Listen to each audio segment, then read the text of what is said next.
வணக்கம்ப்பா. உடலில் ரத்தம் நிறையா பெருகணும், ரத்தம் நிறையா ஊறணும், அந்த ரத்தம் சுத்தமாக இருக்கணும். அப்போ தான் உடம்பு ஆரோக்கியமாக இருக்கும். அப்படி ரத்தம் குறைவாக இருக்கிறவங்க பீட்ரூட் ஜூஸு வாரம் 2 தான் குடிக்கலாம். இந்த பன்னீர் திராட்சை இருக்கு இல்லையா, அந்த பழத்தை சாப்பிட்லாம். பன்னீர் திராட்சை இல்லாட்டி அது பழத்தமாக சாப்பிட ஜூஸ் சாப்பிட்றது கூட குழந்தைகளுக்கெல்லாம் கொடுங்க.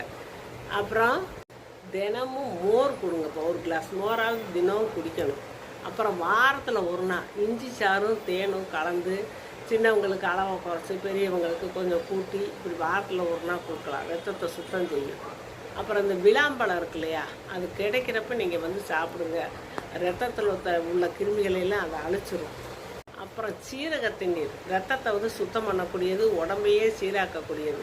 அந்த சீரக தண்ணீர் நான் வீடியோ போட்டிருக்கேன், அதை பார்த்து நீங்கள் தெரிஞ்சு அதை வச்சு குடிங்க. உங்களுக்கு ரத்தம் சுத்தமாகும், ரத்தமும் நல்லா உற்பத்தி ஆகும், ரத்த குறைபாடெல்லாம் நீங்கும்.